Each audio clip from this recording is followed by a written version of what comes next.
नमस्ते दोस्तों। मेरा नाम संजय है और आज हम कक्षा 11 के रसायन विज्ञान का अध्याय नंबर 8 जो कि है कार्बनिक रसायन, कुछ आधारभूत सिद्धांत तथा तकनीकें, पार्ट 15 के विषय में अध्ययन करेंगे।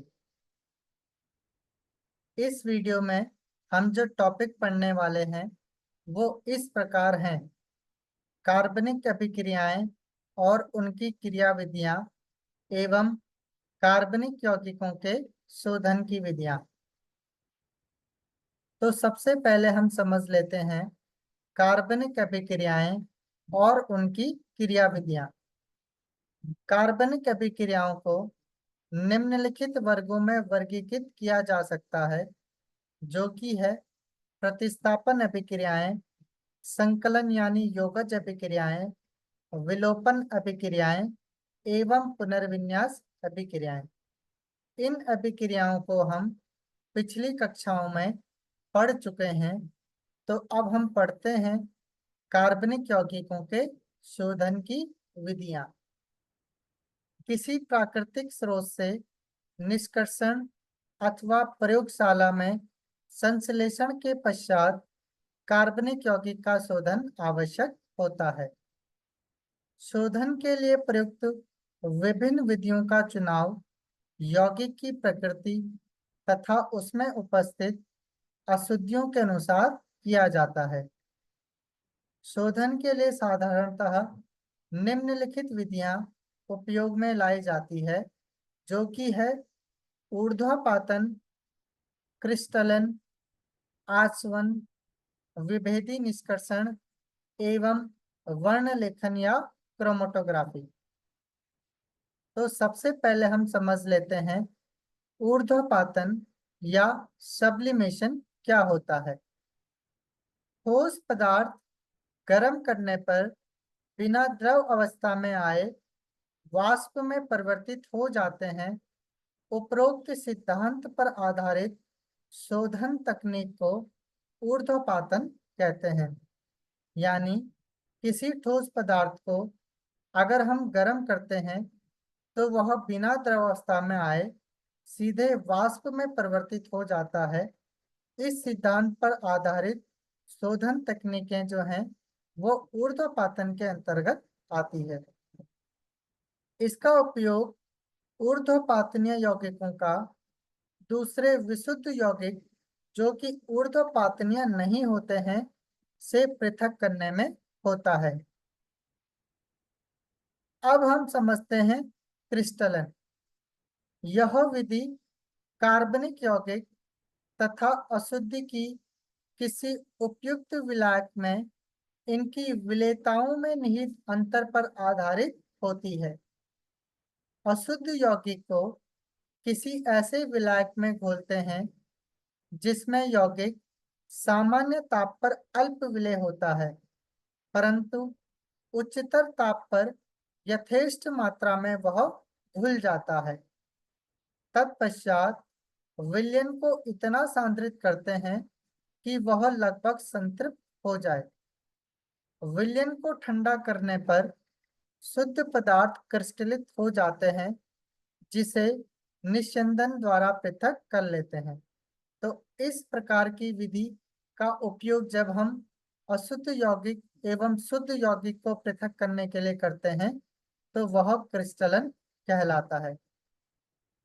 निस्यंदन में मुख्य रूप से अशुद्धियां तथा यौगिक की अल्प मात्रा रह जाती है। अब हम समझते हैं आसवन। इस महत्वपूर्ण विधि की सहायता से वाष्पशील द्रवों को अवाष्पशील अशुद्धियों एवं ऐसे द्रवों जिनके क्वथनांकों में पर्याप्त अंतर हो को पृथक कर सकते हैं। भिन्न क्वथनांकों वाले द्रव भिन्न ताप पर वाष्पित होते हैं। वाष्पों को ठंडा करने से प्राप्त द्रवों को अलग अलग एकत्र कर लेते हैं। क्लोरोफॉर्म जिसका क्वथनांक 334 केल्विन और एनिलीन जिसका क्वथनांक 457 केल्विन होता है, को हम आसवन विधि द्वारा आसानी से पृथक कर सकते हैं। तो यहाँ पर साधारण आसवन को यहाँ पर प्रदर्शित किया गया है।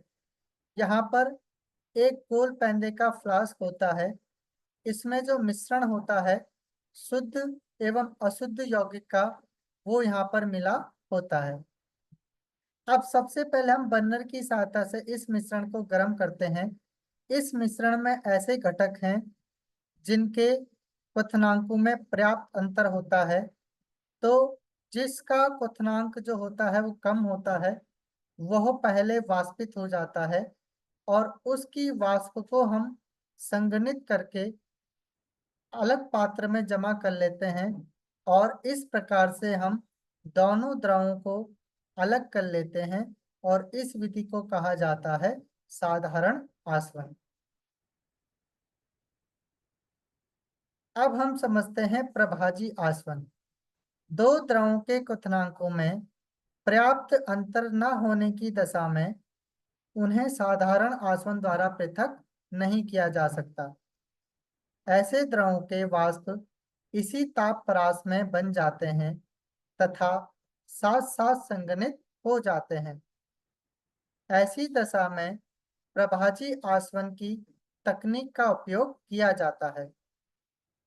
उच्चतर क्वथनांक वाले द्रव के वाष्प निम्नतर क्वथनांक वाले द्रव के वाष्प की तुलना में पहले संघनित होते हैं।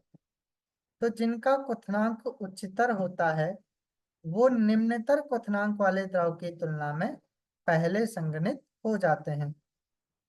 इस प्रकार प्रभाजी कॉलम में ऊपर उठने वाले वाष्प में अधिक वाष्पशील पदार्थ की मात्रा अधिक हो जाती है।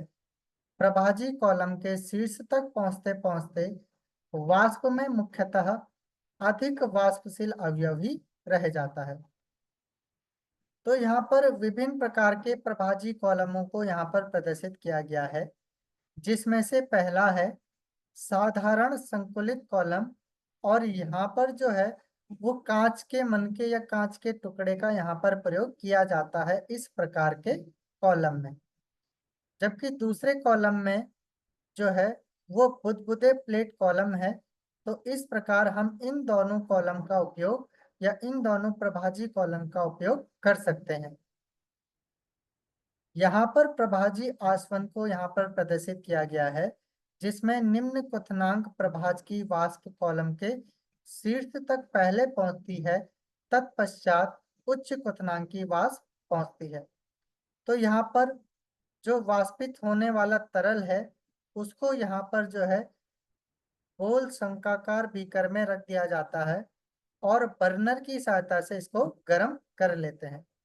तो जो निम्न क्वथनांक वाला होता है इसकी वाष्प जो है वह पहले जो है वो इस कॉलम तक पहुंचती है, जिसका जो वाष्प दाब हो, जिसका जो क्वथनांक होता है वो कम होता है, उसकी वाष्प पहले यहाँ असंकुलन सहित प्रभाजी कॉलम में पहुंचती है। अब इसको भी हम संघनित करके एक अलग से पात्र में जमा कर लेते हैं और इस प्रकार से हम जो यहाँ पर आश्रित होने वाला तरल है इसको हम क्या करते हैं, पृथक कर लेते हैं। तो इस विधि में हमने उन दोनों द्रवों को पृथक करा है जिनके क्वथनांकों में कम अंतर होता है। इसमें जिसका क्वथनांक कम होगा वो पहले जो है वो यहाँ पर जो है उसकी वाष्प जो है वो यहाँ पर पहले आ जाएगी और पहले इसकी वाष्प को हम क्या करेंगे, संघनित करके पात्र में जमा कर लेंगे। तो इस प्रकार से हम दोनों द्रवों को यहाँ पर पृथक कर सकते हैं। प्रभाजी आसवन का एक तकनीकी उपयोग पेट्रोलियम उद्योग में कच्चे तेल के विभिन्न प्रभाजों को पृथक करने में किया जाता है।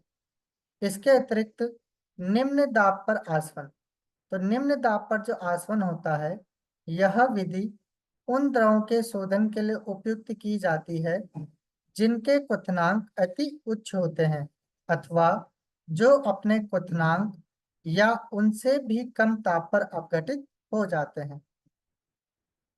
अब हम समझते हैं भाप आसवन को। तो भाप आसवन क्या होता है?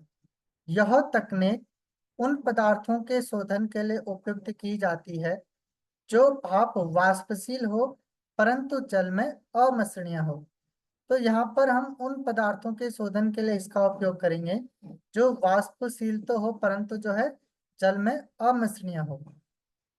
भाप आसवन में अशुद्ध द्रव को फ्लास्क में गर्म करते हुए इसमें भाप प्रवाहित की जाती है। भाप तथा वाष्पशील द्रव का मिश्रण संघनित कर एकत्र कर लिया जाता है। तत्पश्चात द्रव तथा जल को पृथककारी की द्वारा पृथक कर लेते हैं। तो यहाँ पर भाप आसवन को प्रदर्शित किया गया है।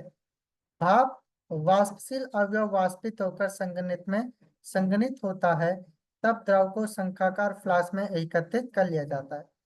तो यहाँ पर इस यौगिक को रखा गया है जिसको आश्रित करना है, और यहाँ पर जल को रखा गया है।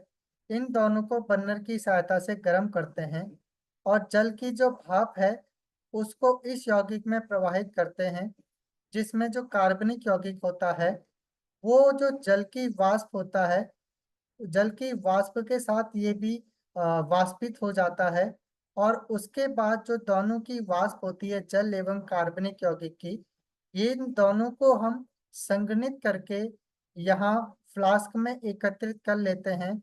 और क्योंकि जो यहाँ पर जो अशुद्धि होगी वो, या जो जल और जो कार्बनिक यौगिक होगा, दोनों आपस में जो है वो अघुलनशील होंगे। तो इस प्रकार से हम आश्रित तरल एवं जल को यहाँ पर क्या कर सकते हैं, पृथक कर सकते हैं। तो इस प्रकार से हम भाप आसवन विधि द्वारा जो यौगिक होंगे इसमें से जो कार्बनिक यौगिक होगा या जो अशुद्धि होगी उसको हम पृथक कर सकते हैं। तो आज के लिए इस वीडियो में इतना ही। नेक्स्ट वीडियो में हम पढ़ने वाले हैं कार्बनिक यौगिकों के शोधन की विधियां। तो मिलते हैं नेक्स्ट वीडियो में।